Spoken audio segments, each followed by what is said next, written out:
Hello, Chico. You're in the way.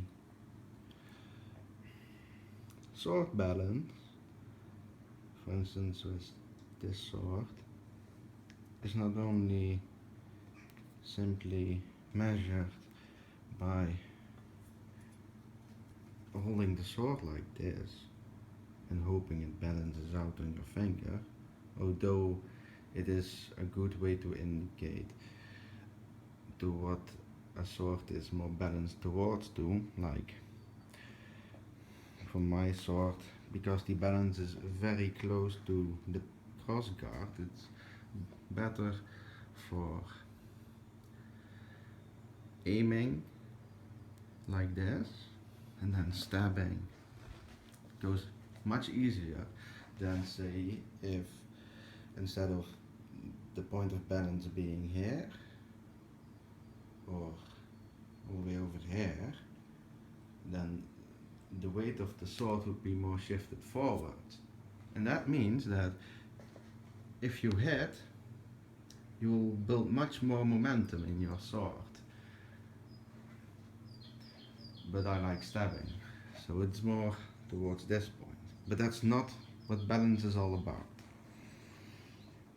A good way to test sword balance is by holding it here or on the parry blade, cross guard here, and then put your sword on the ground on one point. See this black spot in my floor, like here?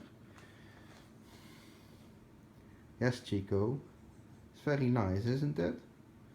Anyways, and then you kind of move around your sword like this.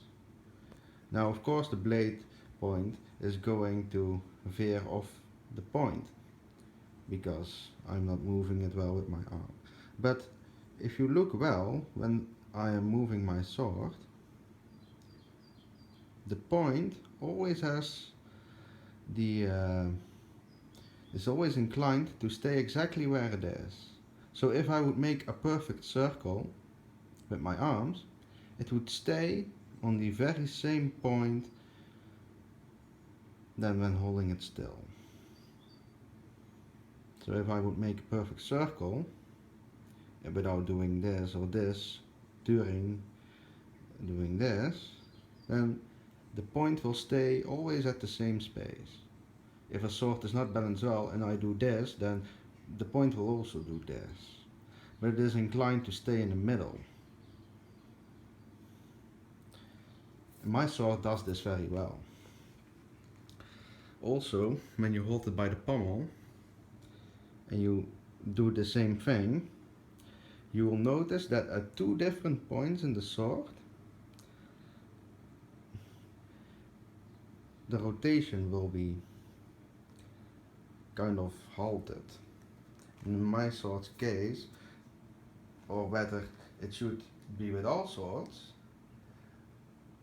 about this point where it touches the table, about the last 1/3 of the blade, it should move around.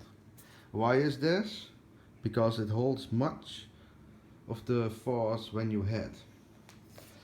So if I hit, or if I swing my sword, the most force will be at the last 1/3 of the blade. It's not at the tip, not here, but about at 1/3 of the blade. If you hit someone exactly there, or hit something, it will cause the most damage. Those 3 points more or less indicate the balance of a sword and whether a sword is good or not. But the swords, they are not rigid. They are actually quite bendy, to say. If I put my telephone like this, hold the sword like this, you can actually, I'm holding it at the tip, so you can see, maybe it's better if I do this. I can actually bend it. And I can actually bend it like all the way here, but I won't do this because it's not really good for the sword to do it like that. This is because when you stab something, it bends and then it pushes itself in. That's the intention. And it always goes back to its straight form. Yeah? But this also makes it nice. It's also nice when you do this. You actually see that about here, the sword doesn't vibrate as much as it does here or as it does here, because this is the point of impact. And there's a second point of impact, which is about here. Oh.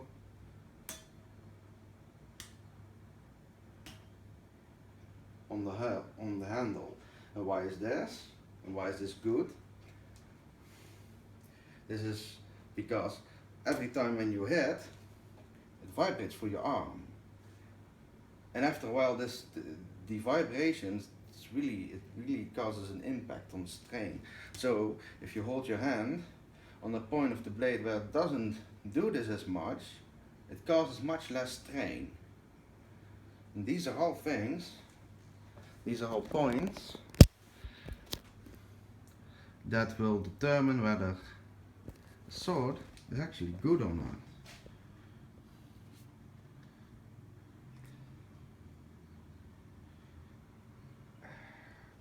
I put it on the scale over there. It's 1610 grams, so it's not really all that heavy. But believe me, if I would hit someone against the skull, a bare head with this, at full force, it would, at the very least, would give you a concussion, a heavy concussion. It would perhaps even put some cracks in your skull, if not cave it in entirely, if I hit you right. Same goes for the pommel, very dangerous. Or these things, also very dangerous. Or that one over there is also very dangerous. But I'll get back to that in a later video. So please subscribe, because I do not have a YouTube video channel. Yeah. Anyways, I hope it was at least a bit informational. Bye.